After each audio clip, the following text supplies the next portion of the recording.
Hello, I'm Bob Cox, and this is Cox Notes. What you're about to see is the fourth in a series of historical tidbits, I call them, focused on Montrose, Colorado, and the area surrounding it. If you haven't seen the previous three Montrose tidbits, please do so. And also, I ask subscribe and comment. All that helps. So let's get on with Montrose tidbit number 4. In the earliest days of the 20th century, and even a few years before that, Americans became almost mesmerized with the automobile. There was even talk at one time of an electric car in the late 1890s. A company was formed in New York claiming they could provide a 12-hour source of light with one little small pellet. The founder of the company, John Post, also claimed that he could use this same technology to power an automobile with a battery that weighed only 360 pounds. Sounds familiar? Yeah, I digress. The then small town of Montrose and the other nearby communities were not exempt from this automotive craze. Two companies stand out in the infancy of personal travel machines as far as Montrose is concerned. C.S. Spur came to Montrose from Nebraska via Julesburg in about 1907. His intention was to build an alfalfa mill. He was also reported to have interests in starting a sugar factory in Montrose. The Montrose Stock Food Company, which he founded in April of 1908,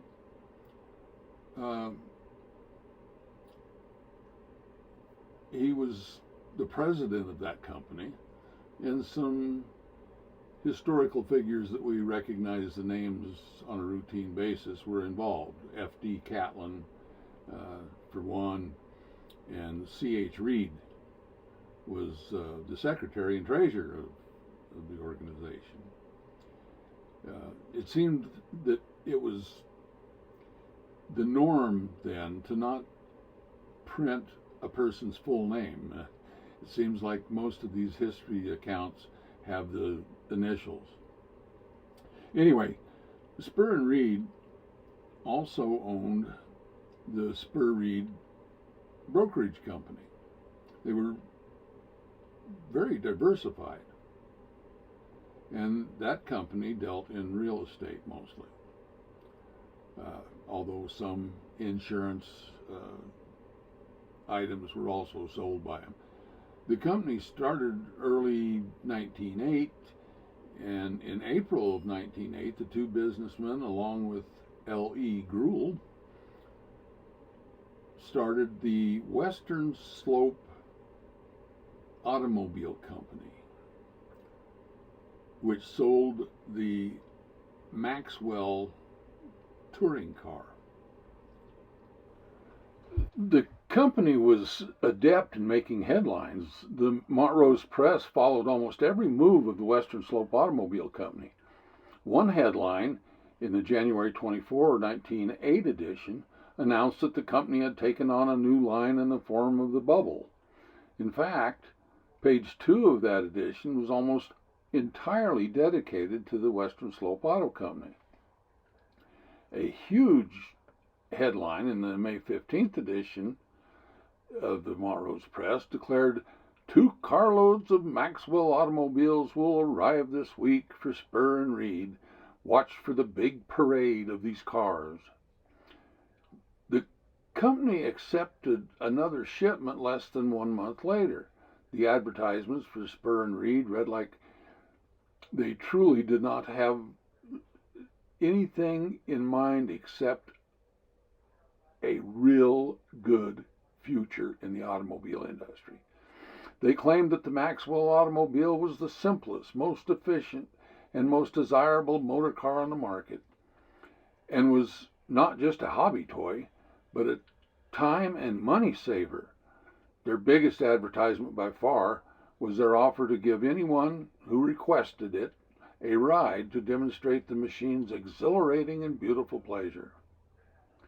While Spur and Reed were promoting their Maxwells and giving rides, another very diversified company was on its way to a much longer history in the valley, a history that to date has gone on for 116 years. On March 6, 1908, another significant headline appeared in the Montrose press. This one gave no indication of any intent to sell automobiles. It read, Hartman Brothers branching out. The company was described in an article that they were in business as machinists and plumbers and had purchased the wiring and supply part of Montrose Electric Company and would be performing wiring jobs. That same year, Hartman Brothers became the agents for the Ford Automobile Company. If there were any doubts that Joe and Sid Hartman were serious, those doubts faded in April of 1909 when they purchased Lot 16 in Block 62 on Main Street from the Masonic Building Association. And the announcement was that they would immediately begin building a brick and concrete building 25 feet wide, 125 feet long, to house their new garage and to enhance their Ford dealership. Hartman's Fords were soon to become the most popular vehicles in the area. When the Chalmers Company sent H.G. Wimbush to Montrose to promote the Chalmers automobiles, they were obviously challenging the Ford's reputation in Montrose, but were doing so in a subtle way. Pictured here is the Hartman building, not much different today than it was soon after being built. Their letter to the Montrose Enterprise on March 31st, 1910, signed or put forth by H.G. Wimbush and promoting the Chalmers cars, stated, "We do not knock any other man's car. It is not necessary. We rely upon the intelligence of the customer to grasp points that are clear as the nose on his face." So again, they were trying to be very subtle about their entry into the car market. But the Chalmers never did take hold in Montrose. In July of 1911, Joe Hartman impressed the automobile world when his picture appeared in the Denver Times with an article describing his amazing feat of traveling by automobile from Ouray to the town of Red Mountain over the famous, then called Ouray-Red Mountain Toll Road. Dr. L.G. Crosby, E.A. Finney, and Walter Walker were passengers in the Ford, which was owned by Crosby and Finney. Unfortunately, I could not find any more than this clip from the Montrose Enterprise referencing the trip could not find that photo that was referred to. Hartman was not the first to travel the road in an automobile. In fact, a prominent Denver druggist, Dr. Mecklin, drove his Targe Crockton Keating machine from Silverton to Ouray nearly 1 year before the Hartmans made their trip. His intent was evidently to impress J.A. McGuire, who was the editor of Life magazine. It's funny, but McGuire did not go on the trip. His wife did. So, Mecklin was declared to be the first person to drive an automobile over the road, now known as the $1 Million Highway. The plain dealer reported the trip and chronicled the celebration that took place at the Beaumont Hotel in Ouray at the completion of the trip. Not only did the sellers of various automobiles get good press, the buyers were also included in many of the news stories. When Hartman Brothers was temporarily out of stock in July of 1912, the delivery of 3 Fords made the front page of the Montrose Daily Press, along with the purchasers F.W. Reckmeyer and Otto Becker. The next notable delivery consisted of 10 new Fords in 1913, February.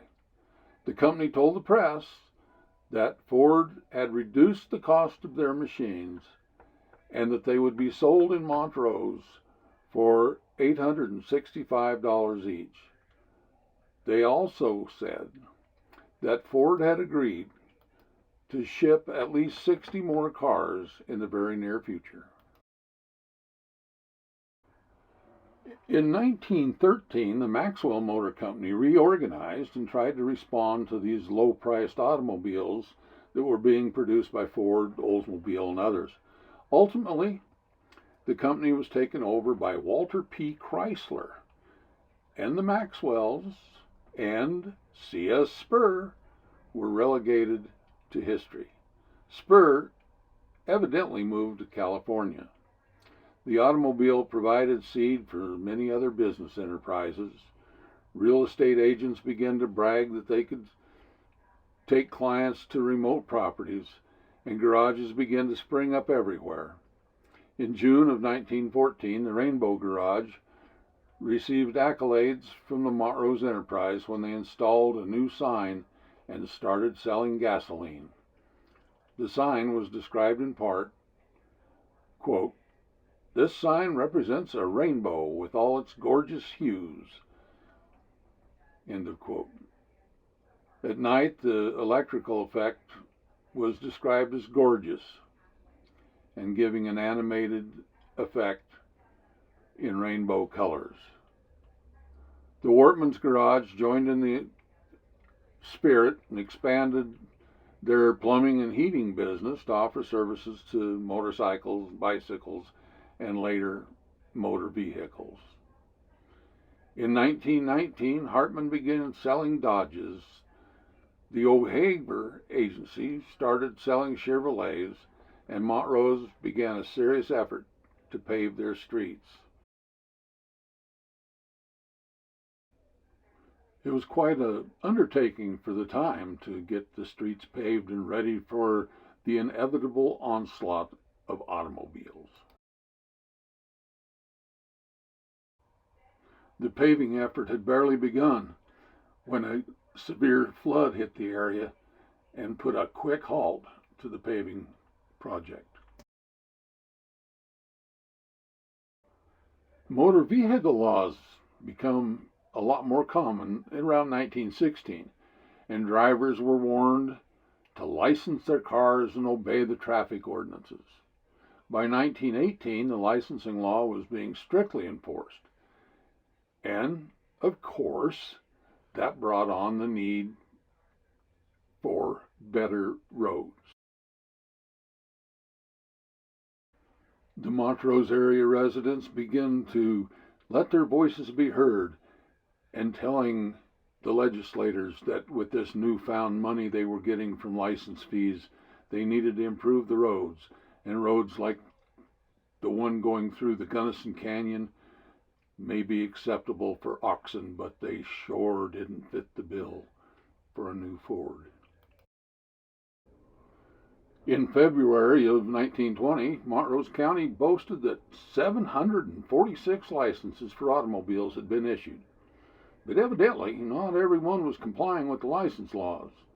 J.J. Hickey, the automobile inspector for Montrose, issued a statement warning that auto driving minus a license is dangerous. By July of that year, the county reported that statewide approximately $700,000 had been collected in automobile license fees. At about the same time, J.H. Mashiski purchased the Cascade Garage from Henry T. Smith and began selling Hutmobiles. And Barsh Boyle Bicycle Shop changed their name to Barsh Motor Company and began selling Pan automobiles and servicing all makes. The Pan, of all things, featured reclining seats which could be converted into a bed. In summing this all up, I was a little bit amused by an article in the 1920 edition, it's October of 1920 edition of the Montrose Daily Press. And there was this simple headline, and it said, "Auto is mastered by thousands of owners each day." That brought a little chuckle to me. Of course, there are those, including me, who don't believe that the operators of motor vehicles have ever really mastered the automobile. Of course, there's that and some other things that I probably skipped over, but in the interest of time, that's it for today. Again, this is Bob Cox, Cox Notes, Montrose Tidbits number 4. Watch the first 3 segments, subscribe to the channel, and for now, that's it. Have a wonderful day.